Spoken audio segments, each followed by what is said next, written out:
É tão bom quando Deus fala conosco, sim ou não? Sim. É maravilhoso, né?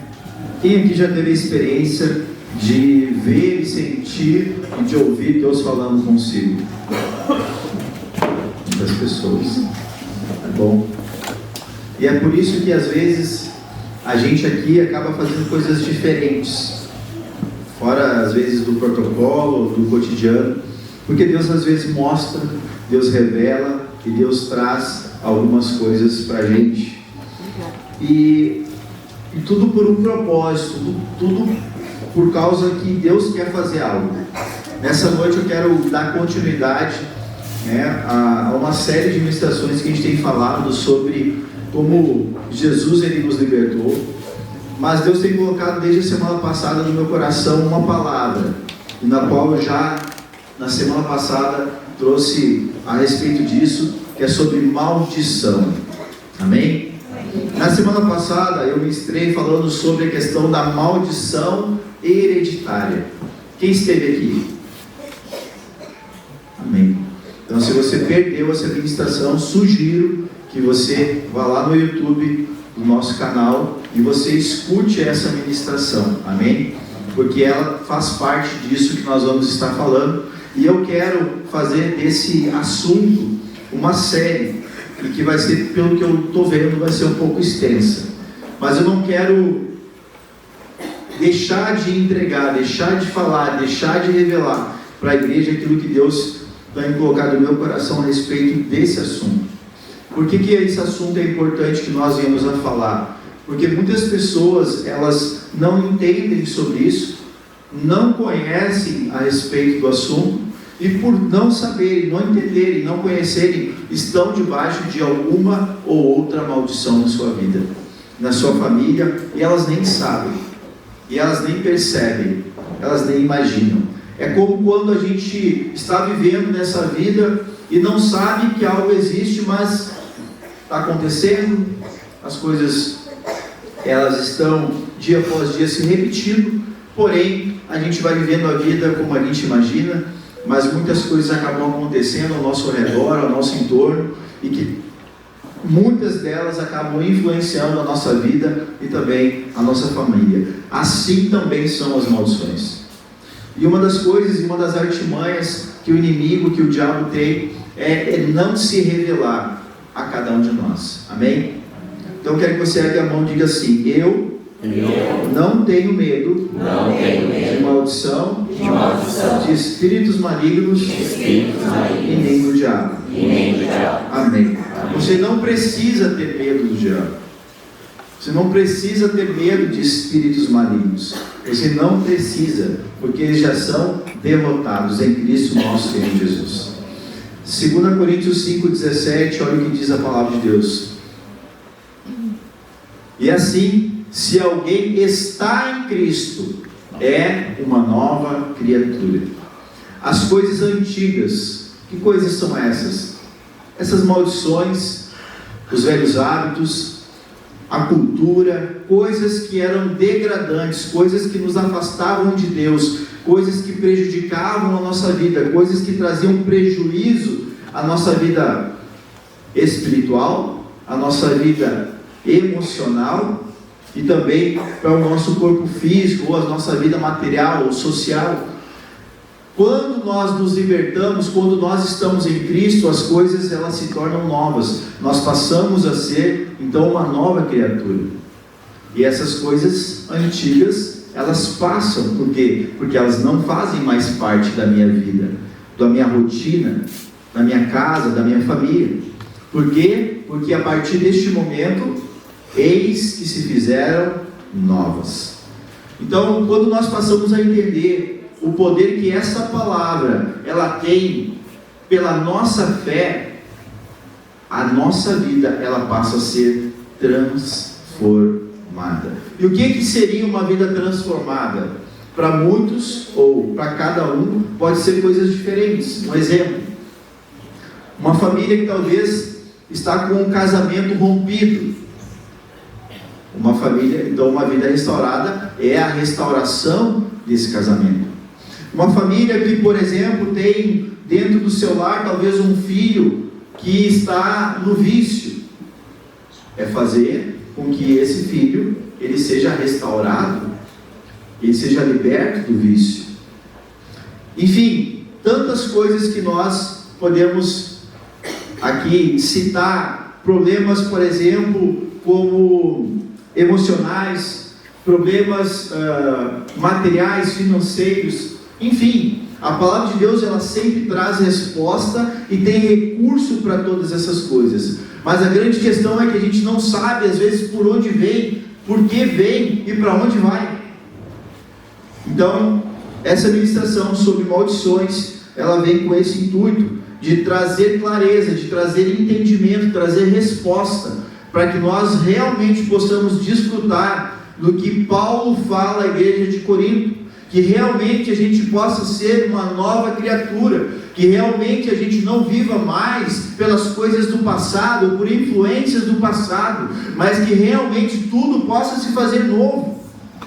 A gente não vive mais condicionado a uma memória, a um sentimento, a uma frustração, mas a gente possa viver agora sobre essa novidade, sobre esse novo tempo, sobre essa nova maneira de ver, de crer, de pensar, de sentir as coisas de Deus. Por quê? Porque quem está em Cristo, que se torna nova criatura, na vida dele agora existe o verdadeiro Deus. O próprio Deus habita sobre a vida dele. Então ele não é e nem consegue mais ser igual. Mesmo que ele queira, mesmo que ele até tente voltar, vai sempre existir dentro dele uma angústia, uma agonia, dizer assim: puxa, mas não tem como ficar longe de Deus, não tem como. E quem experimenta, quem vive, quem tem experiência com Cristo, sabe que quando volta às coisas antigas, ele sabe que é por um tempo, que ele não consegue ficar longe do Senhor. Amém? Amém. E eu quero então falar sobre como identificar e quebrar maldições em nossa vida. Esse é o título que eu quero dar para essa série de ministrações. E quero começar lendo então Malaquias capítulo 2, verso 1 ao 3.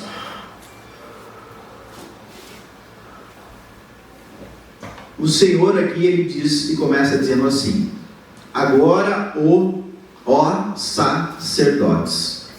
Quem aqui é sacerdote? Todos podem levantar a mão. Todos nós aqui somos sacerdotes. O menor sacerdote aqui é o sacerdote da sua própria vida.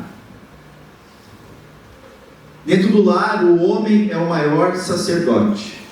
A mãe também ela é sacerdote. E se tem filhos, é sacerdote dos filhos. O marido, sacerdote da família.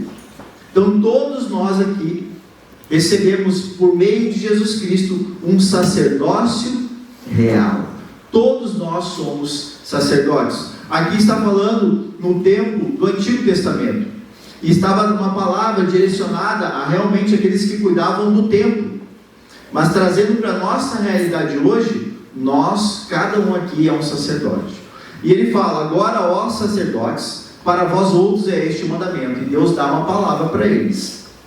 Se o não ouvir, e se também você não propuser no vosso coração dar honra ao meu nome, diz o Senhor dos Exércitos, enviarei sobre vós a maldição, e amaldiçoarei as vossas bênçãos. Já as tenho amaldiçoado, porque vós não propondes isso no coração. Eis que vos reprovarei a descendência. Atirarei excremento ao vosso rosto, excremento dos vossos sacrifícios, e para junto deste sereis levados. Amém? O Senhor ele traz essa palavra e ele chama a atenção dos sacerdotes, porque os sacerdotes eles não estavam honrando a Deus. E a maldição, gente, ela é fruto de desonra. A maldição ela é fruto de desonra.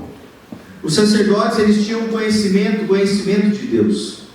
Eles sabiam qual que era o procedimento, eles sabiam qual que era a rotina, eles sabiam o que Deus se agradava, eles tinham conhecimento. Eles também haviam visto milagres e prodígios da parte de Deus. Eles conheciam toda a história de Israel e tudo que Deus fez para livrar o povo das mãos do Egito e de tantos e tantos outros inimigos. Porém, num tempo, aqui Deus chama a atenção deles e fala para eles: olha, se vocês não me ouvir, se vocês não propor no vosso coração dar honra ao meu nome, enviarei sobre vós a maldição e amaldiçoarei. Deus está dizendo: eu vou fazer isso, mas ele diz: mas eu já fiz. Eu vou amaldiçoar as suas bênçãos. Quem aqui tem filhos como bênçãos na sua vida?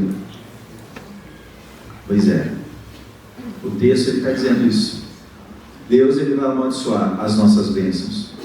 E ele diz: eu já tenho feito isso. Por quê? Porque Deus ele conhece o nosso coração. Porque vocês não têm proposto no coração de vocês me honrar, me ouvir, me obedecer. Então a maldição, queridos, ela é fruto de nós desonrarmos o Senhor. Em Êxodo capítulo 20, no verso 5, olha o que fala a palavra do Senhor.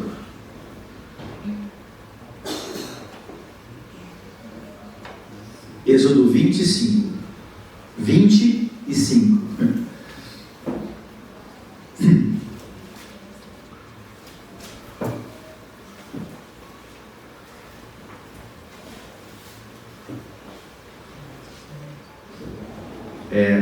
Capítulo 20, verso 5. Eu falei corrido, né? Daí parece 25. Ok. Olha o que o Senhor diz aqui: não as adorarás, nem lhes dará culto.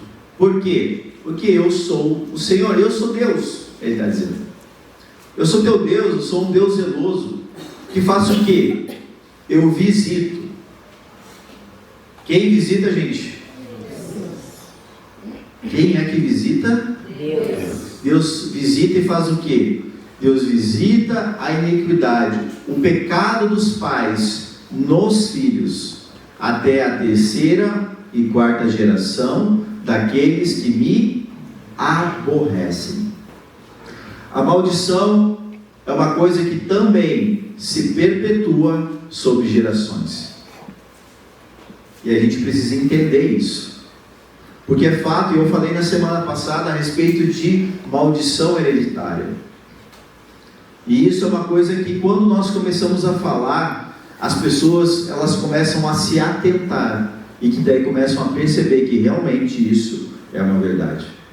Você pode ver talvez na sua família ou em famílias que você conhece, coisas se repetindo desde o bisavô, o avô, o pai e agora talvez na sua vida, ou na mãe, na avó, na bisavó e talvez na sua vida.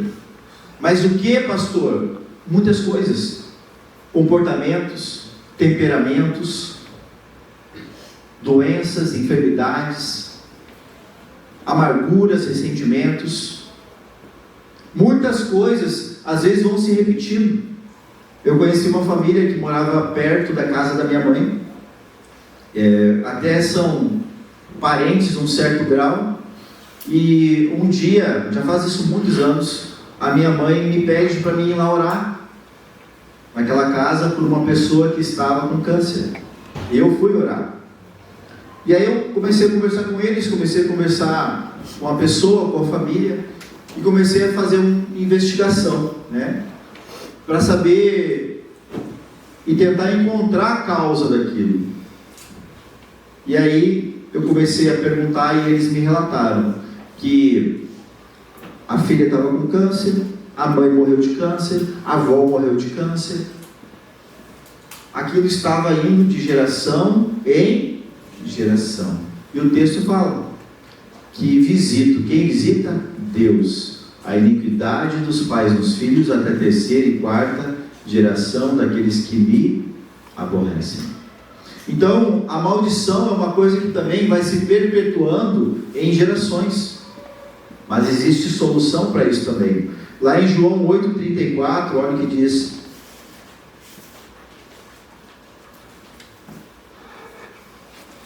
Jesus disse: em verdade eu vos digo, que todo que comete pecado é escravo do pecado.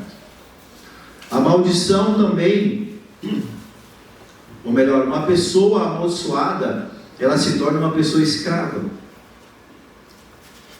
E a pessoa no começo, quando ela é escravizada, ela até tenta lutar contra a sua prisão. Mas depois que o tempo passa, o que acontece? Vai se acostumando.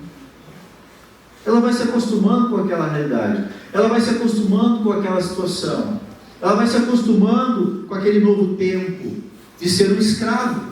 E ela vai fazendo o quê? Ela vai adaptando a sua vida, ela vai adaptando a sua realidade àquela nova condição de escravo. Ou melhor, aquela sua maldição.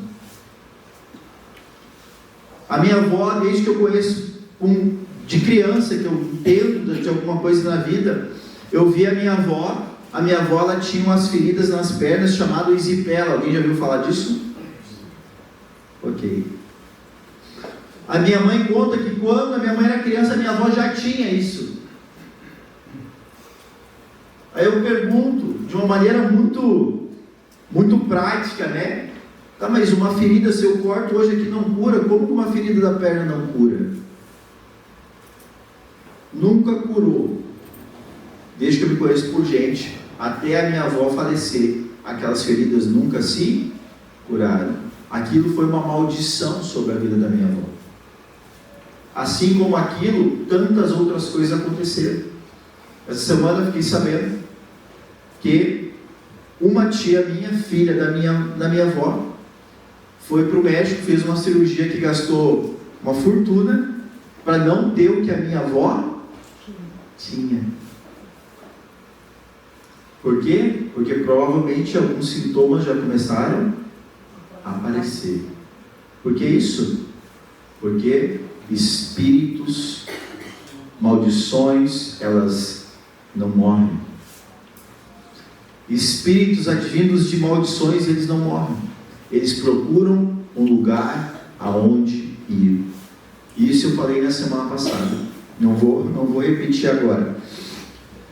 Mas nós acabamos sendo escravos dessas maldições. E eu quero começar falando hoje a respeito que existem dois tipos de maldições: aquela que provém de Deus e aquela que provém do homem. Ah, pastor, mas maldição de Deus? Sim. Vamos começar lendo o texto de Gênesis capítulo 4, verso 9 até o 12. Vamos falar das maldições que provém de Deus, primeiramente. Disse o Senhor a Caim: onde está Abel, o teu irmão? E ele respondeu: eu não sei. Acaso sou eu tutor do meu irmão? E disse Deus: o que tu fez, Caim?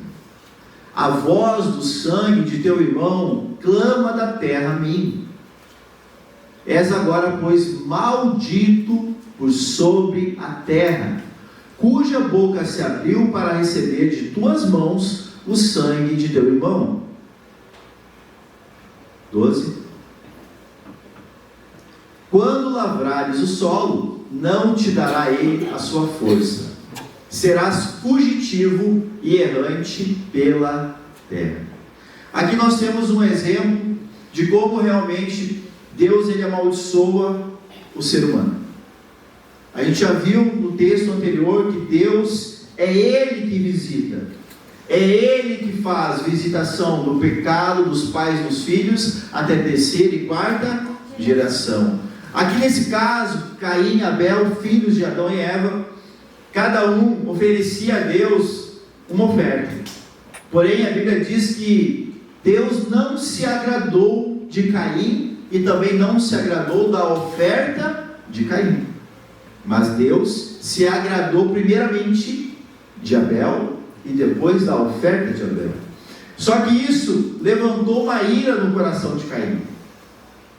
Levantou uma inveja no coração de Caim. E Caim, então, indignado com o irmão, que não tinha nada a ver com o negócio, porque Deus ficou feliz com ele e não ficou feliz com Caim.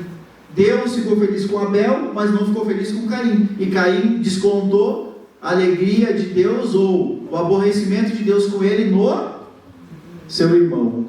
É algo parecido com qualquer coisa? E aí o que acontece? Caim mata Abel.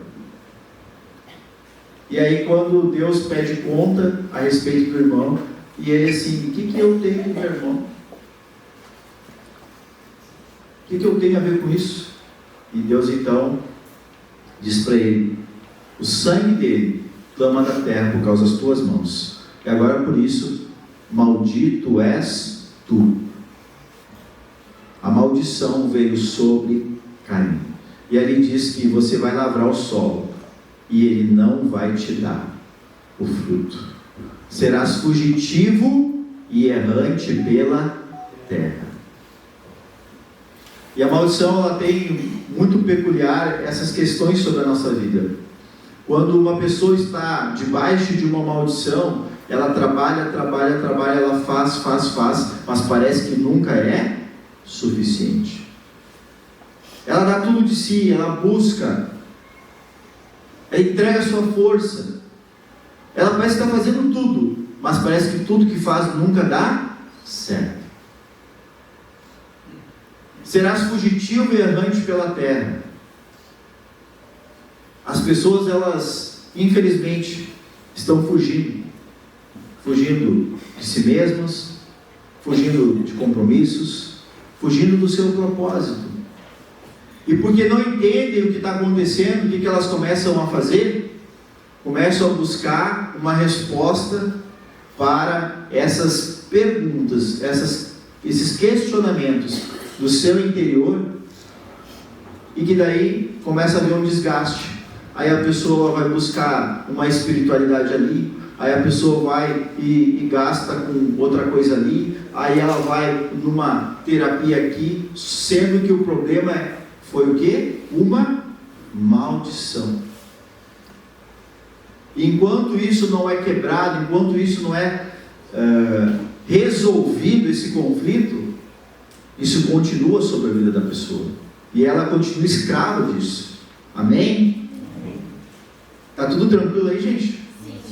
Eu sei que o assunto não é fácil, não. É por isso que vocês estão assim. Mas eu tenho certeza que ao final dessa ministração, se você der ouvidos e você receber de coração aberto, eu tenho certeza que muitas coisas na sua vida, na sua casa, na sua família vão mudar. Mas não rejeite. Lembra que eu falei no início do culto da muralha? Nada é em vão. Então derruba essa muralha. Abra seu coração. Eu sinto no meu espírito resistência, mas não resista à palavra do Senhor. Deixe o Espírito de Deus trabalhar na sua vida. Deixe que Deus fale o seu coração. Não é comigo o seu problema. O seu problema é com você mesmo. Não é com Deus o seu problema. O seu problema é com você mesmo. Eu quero, pela graça de Deus, mostrar para você algumas coisas nessa noite, que se você buscar em Deus, colocar a sua vida e realmente buscar conserto, tudo vai se resolver. Tudo volta para o lugar devido, mas não o teu lugar, não o lugar que tu quer, é o lugar que Deus tem para você. Enquanto nós lutamos contra o lugar que Deus tem para nós, para nos colocarmos no lugar que eu quero, você continua debaixo de uma maldição. Amém? Então eu quero falar da maldição da parte de Deus. Ela é sempre, gente, uma consequência. E eu quero que, se você puder, anote isso que eu vou dizer agora. Não fazer o que Deus disse para fazer também é uma maldição. Vou repetir. Não fazer o que Deus disse para fazer também se torna uma maldição. E eu quero mostrar isso há uma história da palavra de Deus que isso é verdade. Em 1 Samuel, capítulo 15, verso 16, a seguir, vamos ver aqui o que aconteceu na vida de Saul, que ele fez exatamente isso aqui que eu disse. Olha só.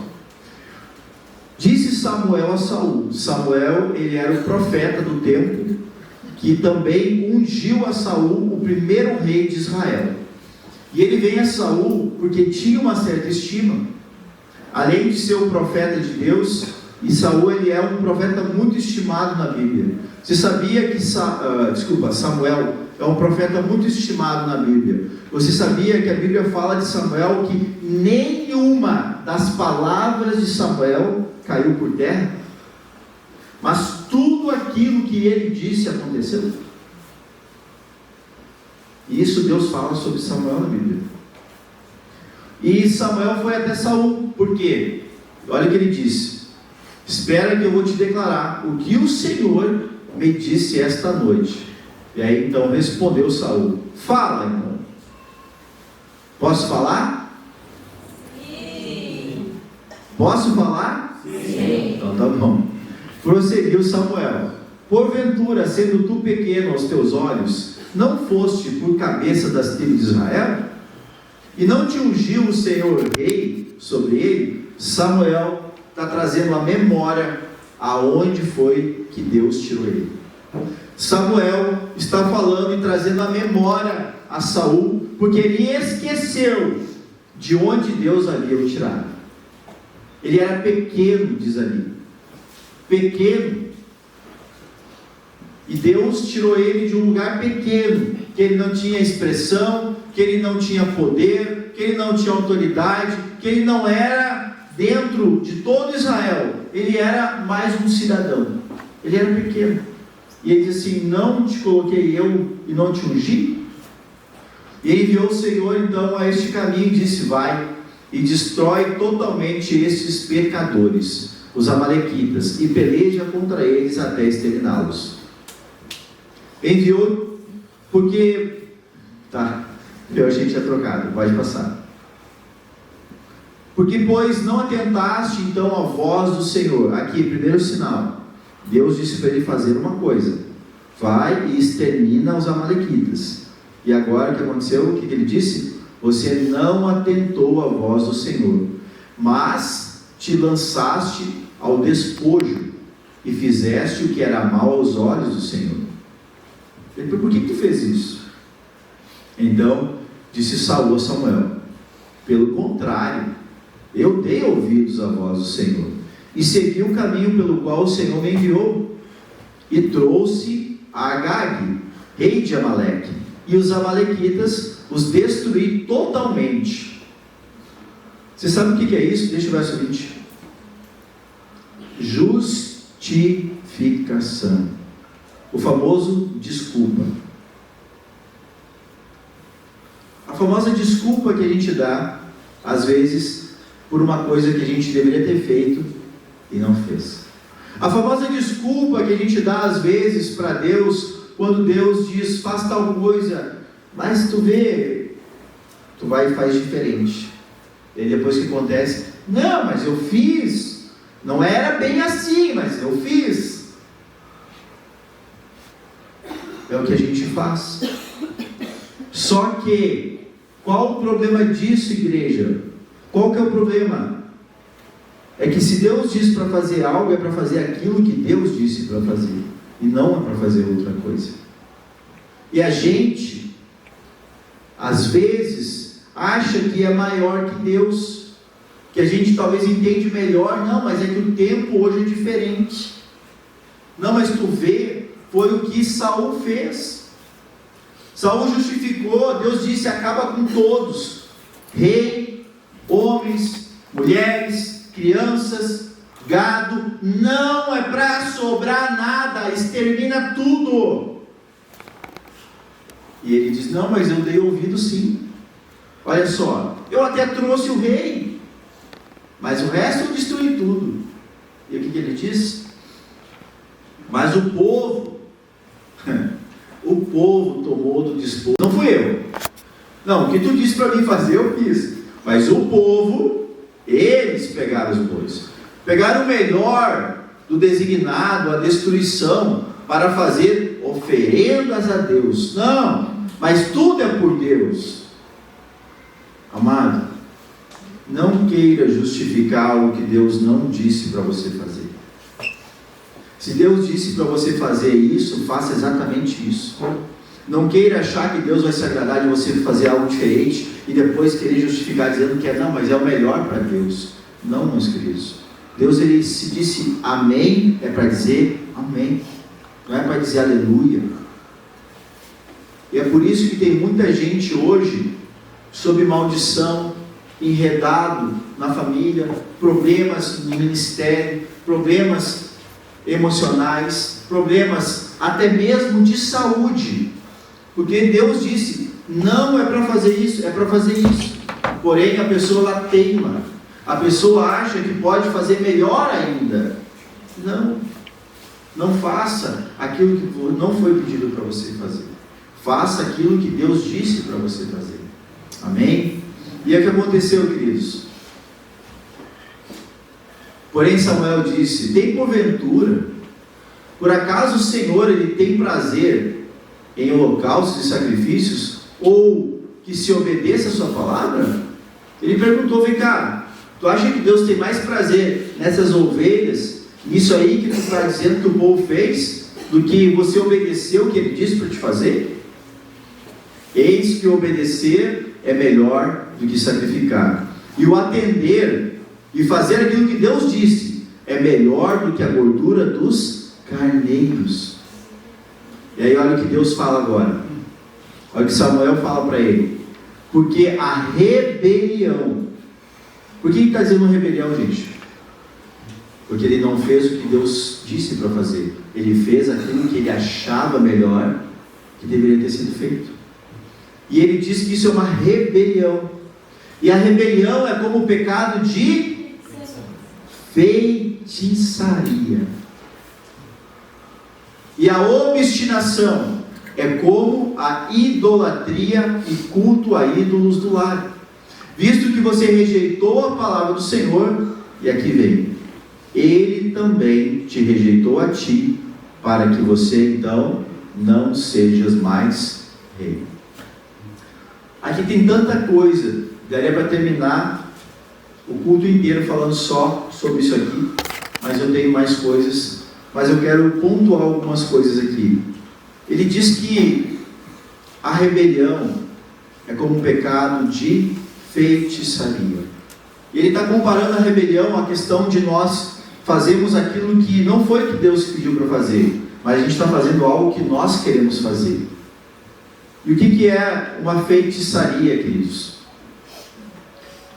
A gente tem falado muito, e até nessa semana aí o apóstolo Ossi, ele falou novamente sobre isso, sobre oração feiticeira. E é a mesma coisa, é quando você se levanta contra aquilo que foi dirigido, é quando você se levanta, quando você fala, quando você age de acordo com aquilo que não foi proposto para ser feito. Você está fazendo uma feitiçaria, porque você está indo contra a ordenação de Deus. É um fogo estranho diante do Senhor, e Deus ele não aceita, Deus ele não concorda, Deus ele não se agrada. E porque Deus não se agradou desse comportamento de Saul, porque ele quis justificar, porque ele quis dizer que não, mas eu agradei a Deus, não, mas eu estou fazendo o que é certo. E aí quando Samuel fala para ele que a partir de agora tu não é rei, aí ele se apavora, aí ele quer, não, mas eu me perdoa. Daí veio o perdão, mas isso foi da boca para fora, porque ele tinha perdido aquilo que ele tinha recebido como crédito da parte de Deus para a vida dele. Cuidado para que você não perca todo o crédito que você tem, por entrar em discordância, por se tornar rebelde, por cometer um pecado de feitiçaria. Cuidado, meus queridos, a maldição, ela vem,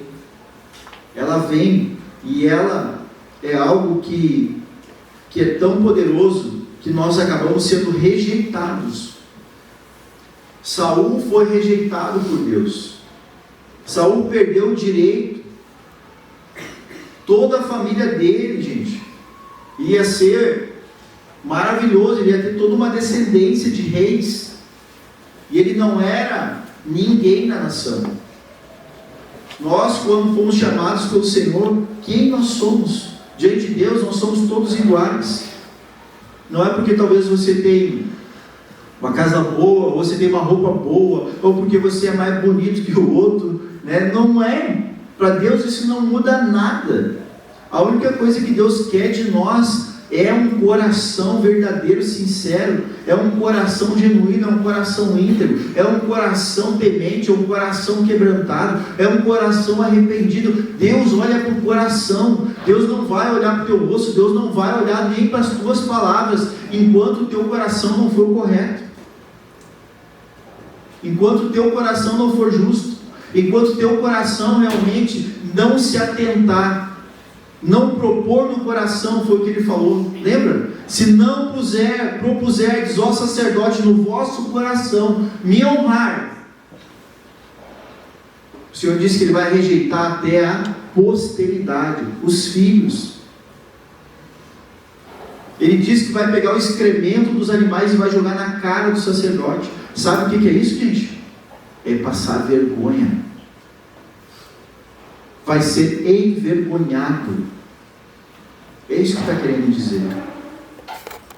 E que daí vão se tornar como até aqueles sacrifícios, vão morrer, vão se perder. O Senhor nos chama a um arrependimento, o Senhor nos chama a quebrar com esses legados, com essas maldições. O Senhor nos chama para que a gente possa abrir os nossos olhos nesses dias, para realmente sermos uma igreja conforme a palavra de Deus fala, e não aquilo que o mundo tem dito. Hoje existe tanta narrativa para tudo que é lado. É narrativa de direita, é narrativa de esquerda, é narrativa de extrema direita, é narrativa de extrema esquerda. Mas nós não somos nem esquerda nem direita, nós somos do Senhor.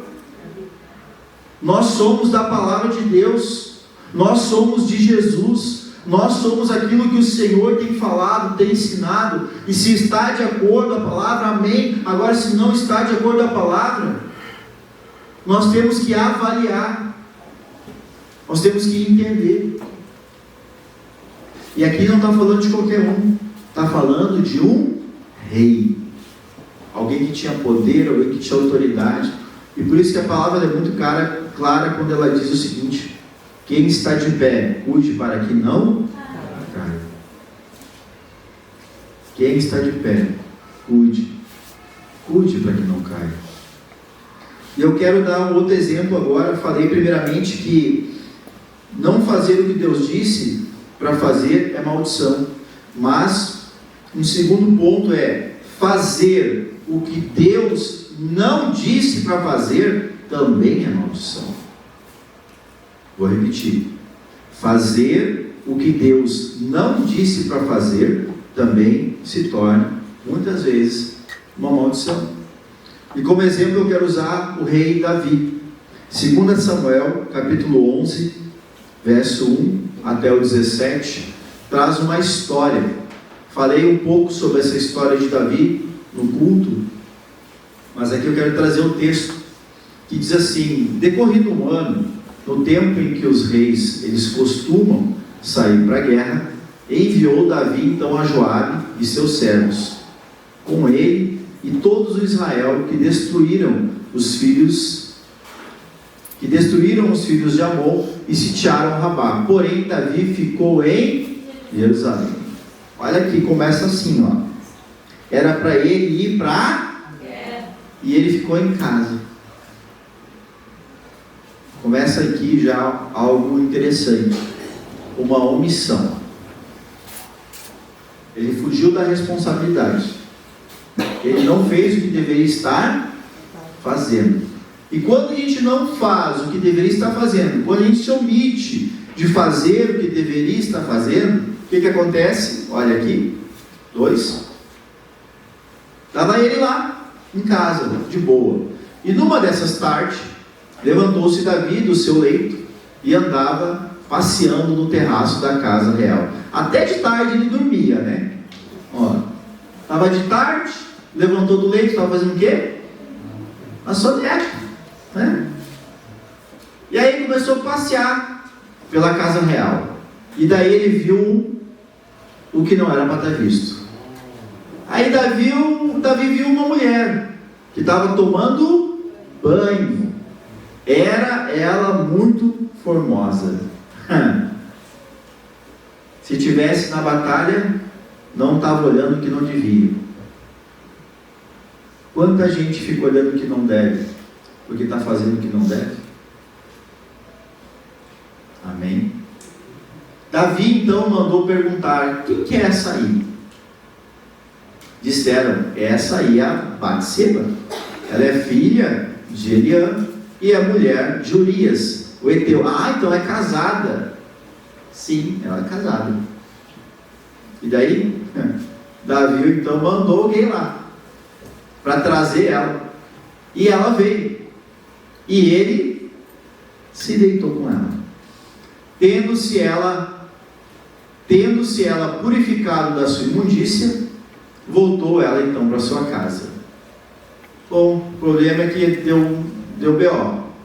A mulher ficou grávida de Davi. Boa sorte, né?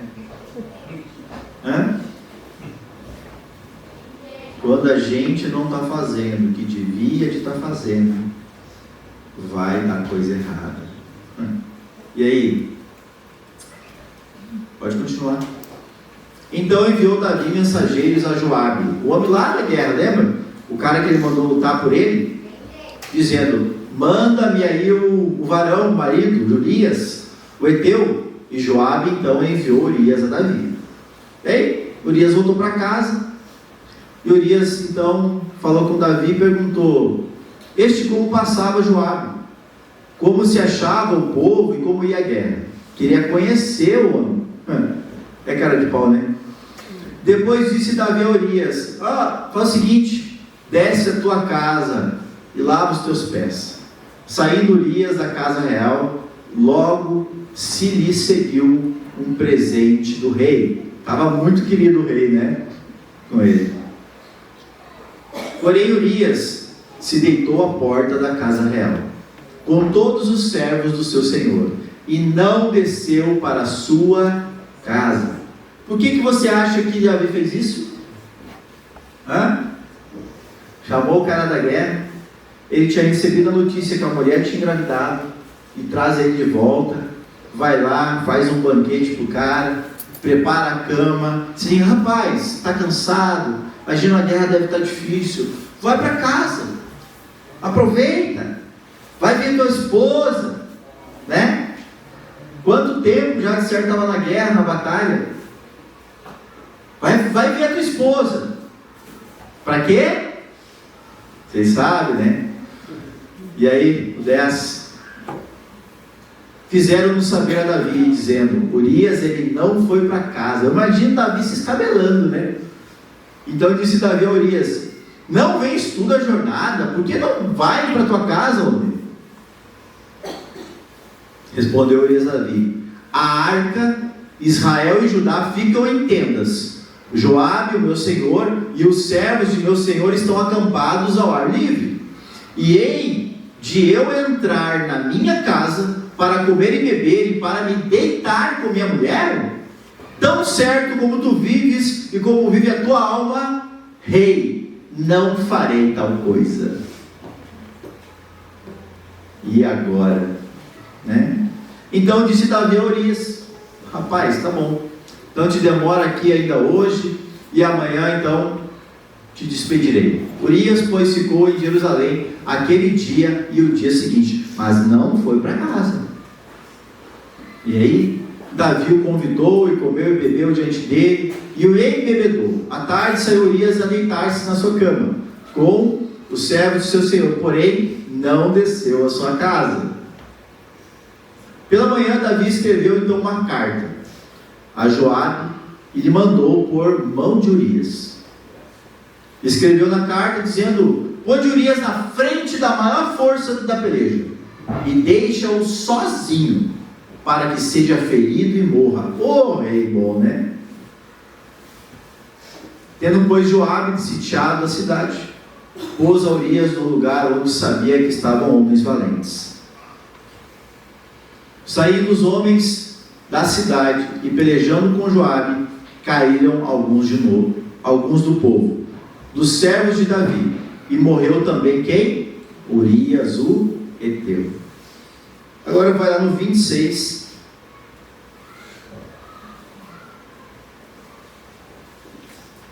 Ouvindo, pois, a mulher de Urias que seu marido era morto, ela então pranteou. Ficou triste, né? Passado o luto, o tempo do luto, o que fez Davi? Mandou buscá-la e a trouxe para o palácio. Tornou-se ela sua mulher e lhe deu à luz um filho. Porém, isto que Davi fizera foi mal aos olhos do Senhor. Só que você acha que Deus deixou isso assim? Não. Não ficou por isso. E lá em 2 Samuel 12, 9, 14, olha o que diz então. Por que, pois, desprezaste a palavra do Senhor, fazendo o que era mal perante ele? A Urias o Heteu você feriu a espada, e a sua mulher tomou por mulher, depois de o matar com a espada dos filhos de Amon. Agora, pois, não se apartará a espada jamais da tua casa. Agora Deus diz para ele, a maldição sobre a vida dele. Porquanto me desprezaste e tomaste a mulher de Urias o Heteu para ser tua mulher. Pode continuar até o 14. Assim diz o Senhor, eis que da tua própria casa vai suscitar o mal sobre ti, e tomarei tuas mulheres à tua própria vista, e as darei a teu próximo, o qual se deitará com elas em plena luz do sol. Porque tu fizeste em oculto, mas eu farei isto perante todo Israel e perante o sol. Então disse Davi a Natã, que era o profeta que veio confrontar ele pelo pecado. Pequei contra o Senhor, ele reconheceu. E disse Natã a Davi, também o Senhor te perdoou o teu pecado, não morrerás. E o 14? Mas, posto que com isto deste motivo a que blasfemassem os inimigos do Senhor, também o filho que te nasceu morrerá. E eu volto a dizer para os irmãos o que eu falei no início desse texto. Espera aí. Fazer o que Deus não disse para fazer também gera maldição. No tempo que era para ele estar cumprindo o propósito dele, Deus levantou Davi para ser um guerreiro, para libertar o povo de Israel, e ele não estava fazendo o que era para fazer. Ele estava sendo omisso. E aí aconteceu o quê? Uma oportunidade de fazer o que era errado. Deuteronômio 11, 26, o Senhor, ele diz que é uma escolha nossa. Eis que hoje eu ponho diante de vós a bênção e a maldição. E o que ele diz mais? A bênção, quando que ela vem? Quando você cumprir os mandamentos do Senhor, o vosso Deus, que ele nos ordena. Mas a maldição, se não cumprir os mandamentos do Senhor, o vosso Deus, mas você desviar do caminho que ele nos ordena, para seguir o que? Outros deuses, a sua vontade, o seu prazer, a sua axiologia, a sua ideologia, para seguir outros altares, para seguir outras coisas que você acha mais interessante, ou que você acha que sabe mais, como aconteceu também com Saul, como aconteceu com Davi, homens que Deus levantou, homens que Deus ungiu, homens que Deus separou para cuidar do povo, mas eles deram uma brecha. Um não fez o que Deus disse para fazer, o outro fez o que Deus disse para não fazer. E assim eles foram amaldiçoados. E não foi qualquer maldição, meus amados. Não foi qualquer coisa. Saul perdeu todo o reino, e toda a geração dele sofreu maldição por causa disso. Davi não teve o reino cortado, mas os seus filhos pagaram com vida, pagaram com a sua vida, por causa do erro dele. A maldição ou a bênção é uma questão da nossa escolha. Por nós entendemos e sabemos quando Deus ele fala, faça isso, façamos isso. Não faça isso, não façamos isso. Gênesis 12, do 1 ao 3, olha o que fala.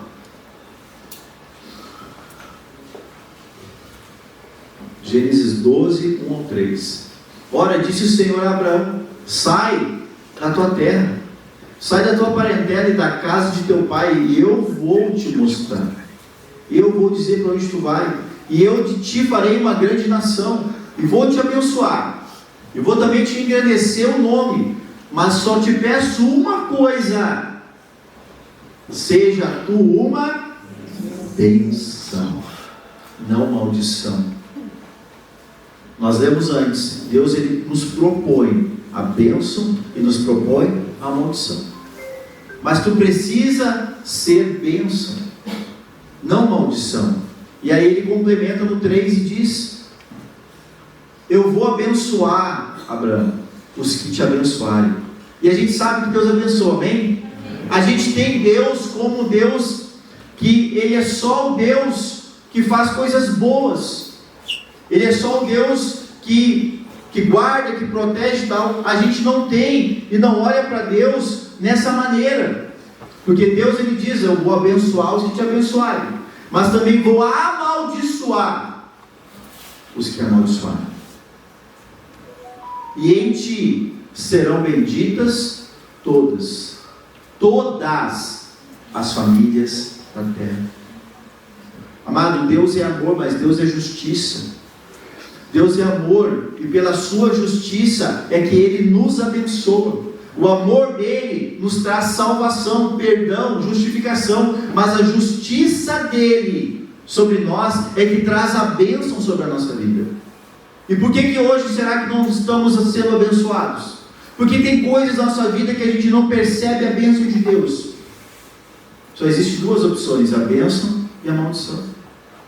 Por que será que existe maldição? Por que será que tem coisas que não estão dando certo? Por que será que tem coisas que estão se perpetuando? Repete.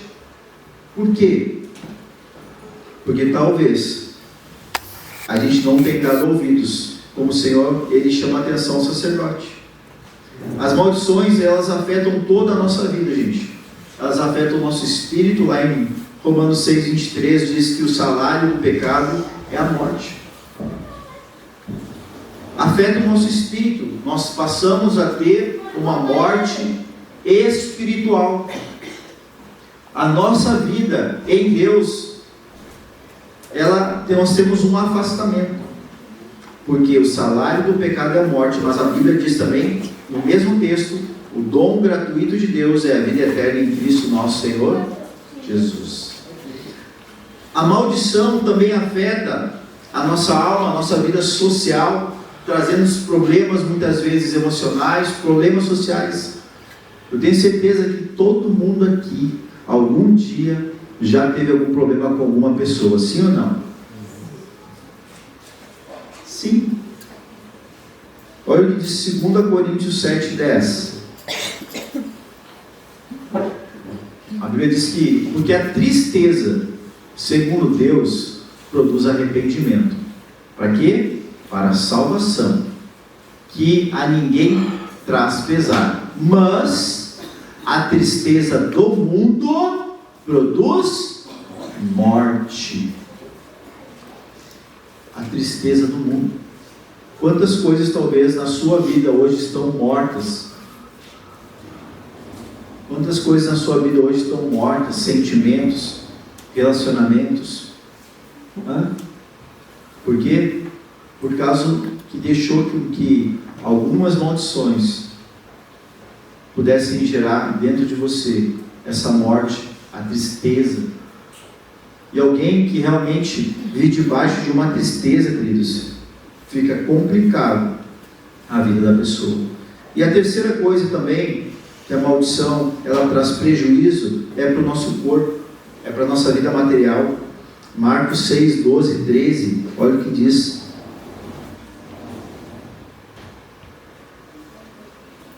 Então, saindo eles, pregavam ao povo que se arrependesse. Expeliam muitos demônios e curavam numerosos enfermos, ungindo-os com óleo. A Bíblia está repleta de passagens onde fala que Jesus curou enfermos. Tem uma que eu gosto muito, que fala de um menino, que ele estava possuído por um demônio, e ele espumava pela boca, ele caía no chão, e ele ficava ali. Tem um nome para isso mesmo, como é que se diz? Epilepsia, né? Eu já vi vários casos disso, né? Até lembrei, teve um culto e alguém me questionaram na saída lá: pastor, tu não tem medo de contar a história da mulher? Quem lembra desse culto? E fui eu. Ó, tá curiosa ainda? Com certeza. Tá bom, então vou revelar agora o que aconteceu. Eu estava chegando num velório e uma mulher, eu vi um grito, né? Uma mulher gritando. E essa mulher estava com isso. Ela estava tendo um ataque epilético, mas porém era um espírito, era um demônio, como essa criança que a Bíblia relata. Eu não peguei a passagem, mas tem lá em Lucas, tem em Marcos e tem em Mateus.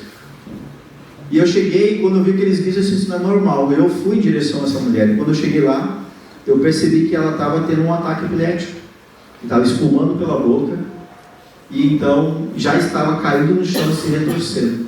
Eu na mesma hora então peguei e comecei a orar por essa mulher.